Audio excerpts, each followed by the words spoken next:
Hello दोस्तों, मेरे इस YouTube चैनल में आपका बहुत बहुत स्वागत है। दोस्तों, आज के इस वीडियो में मैंने इकोनॉमिक्स का चैप्टर 3 मुद्रा और साख से संबंधित विभिन्न महत्वपूर्ण फैक्ट को इस वीडियो में कवर करने की कोशिश की है। तो पूरा वीडियो आप ध्यान से देखिए। चलिए दोस्तों, बात करते हैं मुद्रा और साख की। तो मुद्रा क्या है? मुद्रा पैसा या धन का रूप होता है। पैसा या धन का रूप होता है जिससे दैनिक जीवन में हम क्रय विक्रय करते हैं। ये तो हो गई बात मुद्रा की। अब मुद्रा के आधुनिक रूप कौन कौन से मुद्रा के हैं? तो पहला होता है कागज के नोट। कागज के नोटों में करेंसी, विभिन्न प्रकार के कागज के नोट, और इसके बाद हो गए सिक्के, विभिन्न प्रकार के सिक्के, छोटे बड़े सिक्के। इसी तरह से कागज के नोट, छोटी बड़ी कागज की नोटें। चेक हो गया जो कि बैंक जारी करता है, और चेक के माध्यम से बैंक एक बैंक अकाउंट से दूसरे बैंक अकाउंट में पैसा को ट्रांसफर करता है। डेबिट कार्ड हो गया, एटीएम वगैरह हो गए, डेबिट कार्ड हो गए, जिसके माध्यम से हम पैसे को एक बैंक अकाउंट से दूसरे बैंक अकाउंट में ट्रांसफर करते हैं, पैसा निकालते हैं, रेडी कैश निकालते हैं। क्रेडिट कार्ड हो गया, इसके माध्यम से हम बिना पैसे के, बिना रेडी कैश के हम खरीदारी कर सकते हैं क्रेडिट कार्ड के माध्यम से।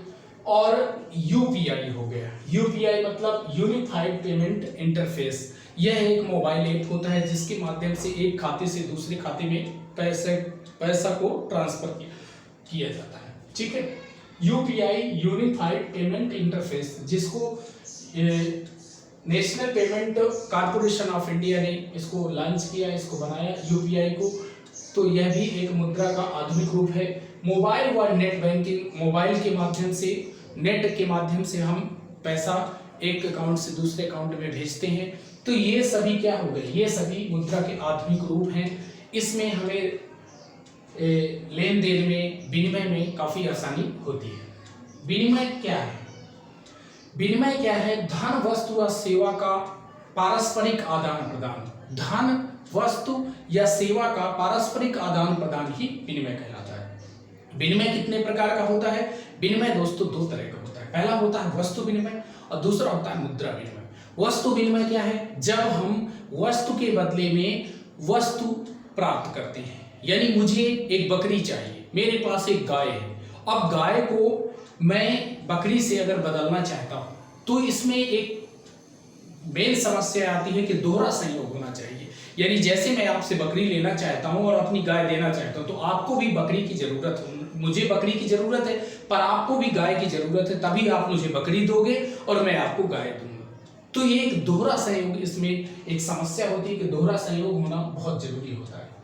तो वस्तु विनिमय में क्या होता है? वस्तु के बदले वस्तु को दिया जाता है। और मुद्रा विनिमय में क्या होता है? मुद्रा के बदले वस्तु ले सकते हैं, सेवा ले सकते हैं।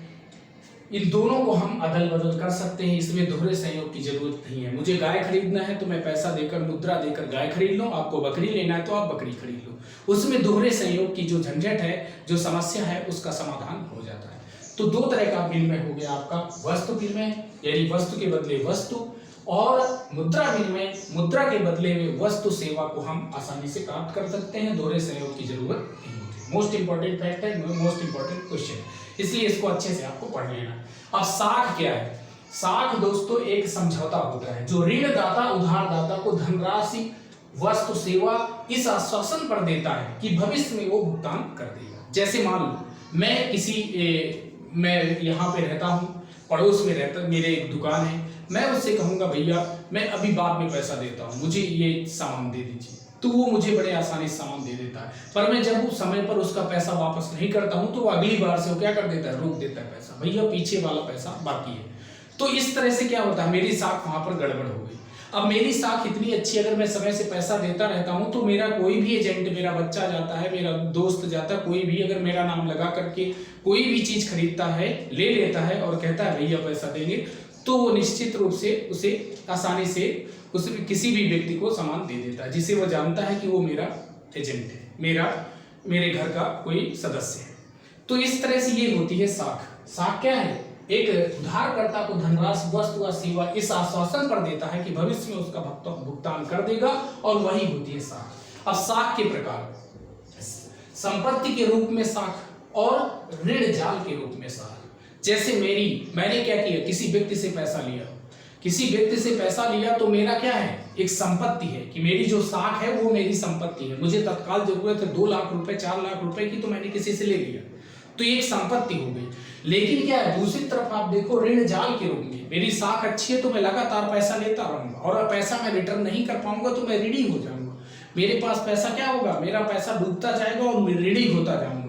तो क्या है, ऋण जाल के रूप में। जैसे मैं संपत्ति के रूप में बात करता हूँ, एक व्यक्ति है सलीम नाम का, एक व्यक्ति है जो जूता बनाता है। त्योहार का सीजन आने वाला है, जूते की बहुत ज्यादा मांग होने वाली है। उसने क्या किया कि कच्चा माल मंगाया और ढेर सारे मजदूरों को और हायर कर लिया, व्यापारी से पैसा लिया, और पैसा लेकर के उसने क्या किया, ढेर सारे जूते तैयार किया, और बाद में वो त्योहार आने पर सेल किया, और सेल करने के बाद पूरा बचत जो हुई उसके बाद उसको काफी प्रॉफिट हुआ, उसने पूरा ऋण वापस दे दिया। वो तो हो गई उसकी संपत्ति के रूप में साख। एक व्यक्ति ने क्या किया, स्वप्ना नाम की एक किसान थी, जिसने क्या किया, एक साहूकार से या महाजन से पैसा लिया, और पैसा लेकर उसने खेती किया। खेती में उसने काफी पैसा लगाया, मेहनत किया, लेकिन फसल पूरी खराब हो गई। फसल खराब होने से क्या, वो पैसा वापस नहीं कर आई, उसका कंटिन्यू बढ़ती रही, उसको ब्याज बढ़ती रही, और इस तरह से मकड़ जाल में, साहूकार के मकड़ जाल में फंस गई, और बाद में उसको अपनी जमीन बेच करके उसका पैसा, साहूकार का पैसा वापस करना पड़ा। तो ये हो गया ऋण जाल के रूप में साख। साख अच्छा है, अच्छी साख और बुरी साख। अब क्या है, साख क्या है, जब मेरी साख एक बार मैंने पैसा वापस कर दिया तो मेरी साख अच्छी हो गई, और एक बार पैसा मैंने वापस नहीं किया तो मेरी साख खराब हो गई। तो इस तरह से दोनों रूप में, संपत्ति के रूप में साख है और ऋण जाल के रूप में साख है। अब साख की शर्तें क्या है, क्या क्या शर्त होना चाहिए, साख कैसे बनेगी। तो पहला, ब्याज की दर निश्चित होना चाहिए। मैं किसी से पैसा लेता हूं तो ब्याज दर निश्चित होना चाहिए। दूसरा है समर्थक ऋणाधार। यानी समर्थक ऋणाधार क्या है, यानी ऋण देने हेतु परिसंपत्तियां। जैसे मैं किसी को ऋण देना चाहता हूं तो ऋण दूंगा तो उसका कुछ बैकग्राउंड देखूंगा, बैकग्राउंड में क्या है उसके पास। अब किसी ऐसे व्यक्ति को मैं ऋण नहीं दे दूंगा जिसके पास कुछ भी नहीं है, क्योंकि अगर समय पड़ने पर वो मेरा पैसा वापस नहीं करता तो उसकी संपत्ति बेचकर या कैसे भी करके मैं अपने पैसे को वापस ले सकूं। तो वही होता है ऋण आधार। जैसे यहां मैंने दिया है, ऋण देने हेतु परिसंपत्तियां, जैसे कृषि हो गई, कृषि भूमि हो गई, जेवर हो गए, मकान, पशुधन व बैंक जमा हो गया। कृषि भूमि तो आप जानते हैं, जेवर गहने हो गए, और मकान हो गया, घर मकान हो गया, पशुधन हो गया, गाय भैंस भेड़ बकरी या कुछ भी पशुधन हो गया, और बैंक जमा जैसे किसी ने LIC किया तो LIC के जमा के आधार पर भी लोन लिया जा सकता है। वो भी एक क्या होती है, साख की शर्त में शामिल होता है, यानी ऋणाधार का काम करती है। जो LIC वगैरह होती है, इंश्योरेंस वगैरह, जो LIC वगैरह का लाइफ इंश्योरेंस कराते हैं, तो वो क्या होती है, वो भी ऋण आधार के रूप में काम करती है। तो क्या होना चाहिए, साख की शर्त के रूप में पहला ब्याज की दर होना चाहिए, ऋण आधार होना चाहिए, कोई आपके पास आवश्यक दस्तावेज, अब आपके ऋण आधार के आवश्यक दस्तावेज आपके नहीं है तो भी आपको पैसा नहीं मिलेगा, तो भी आपकी साख की शर्त को पूरा आप नहीं कर रहे हैं। आपके पिता के नाम की जमीन को आप अपने नाम की साख पर नहीं यूज कर सकते हैं। तो इसलिए क्या होना चाहिए, आवश्यक दस्तावेज होना चाहिए। भुगतान की प्रक्रिया भी निश्चित रूप से होना चाहिए, तो भुगतान किस तरह से होगा, किस तरह से मुझे पैसा मिलेगा, वो भी पता होना चाहिए। चलिए दोस्तों, बात कर लेते हैं साख के क्षेत्र की। तो साख दो तरह के क्षेत्र हैं इसके, औपचारिक क्षेत्र, एक अनौपचारिक क्षेत्र। तो औपचारिक क्षेत्र वो होते हैं जो सरकारी, जो बैंक होते हैं, सहकारी समितियां होती हैं। इसमें क्या होता है, ब्याज निश्चित होती है, ब्याज की दर निश्चित होती है, इसमें शोषण नहीं होता, क्योंकि इस पर जो पैसा लौटाने का जो प्रसार है वो ज्यादा प्रसार नहीं होता है, समय पर आदमी पैसा जमा कर सकता है। जबकि अनौपचारिक के अंतर्गत महाजन हो गए, साहूकार हो गए, रिश्तेदार हो गए, इसमें ब्याज दर क्या होती है, अनिश्चित होती है, ब्याज दर अधिक होती है, और लगातार इसका शोषण होता रहता है। जो ऋण प्राप्त करता है और ऋणदाता यानी महाजन साहूकार लगातार उनका शोषण करते रहते हैं, उनसे ब्याज पर ब्याज लेते चले जाते हैं। तो ये हो गई बात साख के क्षेत्र की।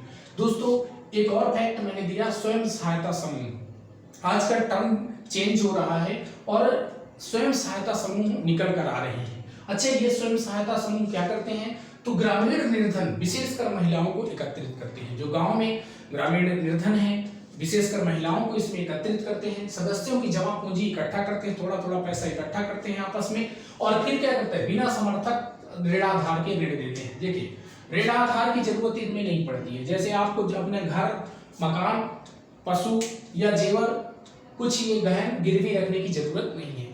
ये क्या करते हैं, बिना ऋणाधार के ऋण प्रदान करते हैं, कम ब्याज दर पर ऋण देते हैं, विभिन्न सामाजिक मुद्दों पर ये चर्चा करते हैं, मंच देते हैं, आपस में बैठती हैं औरतें और विभिन्न सामाजिक मुद्दों पर चर्चा करते हैं। किसी को पैसे की जरूरत होती है तो ये बहुत कम पैसे में, बहुत कम ब्याज दर में उसको पैसा देती है। तो ये हो गई स्वयं सहायता समूहों की बात।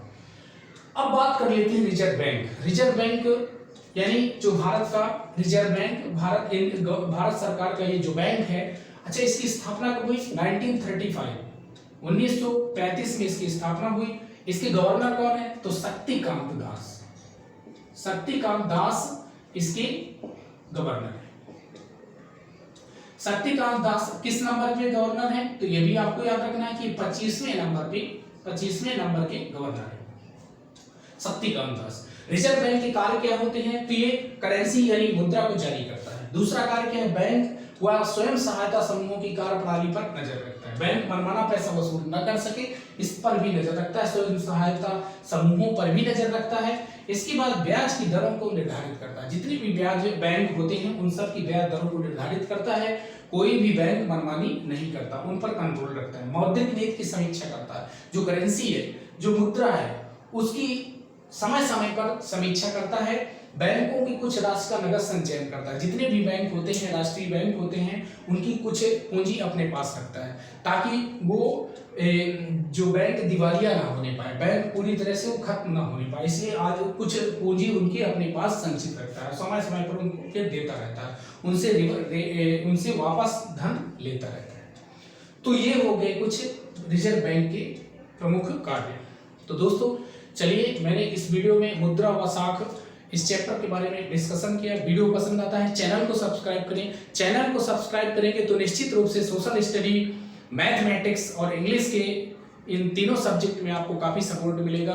तो इसे सब्सक्राइब करना मत भूलिए, बेल आइकन को दबाइए ताकि आपको नोटिफिकेशन तुरंत प्राप्त हो। जैसे मैं वीडियो अपलोड करूं तो आपको नोटिफिकेशन प्राप्त हो जाए। तो चलिए आज बस इतना ही, मिलते हैं अगले वीडियो में, तब तक के लिए नमस्कार।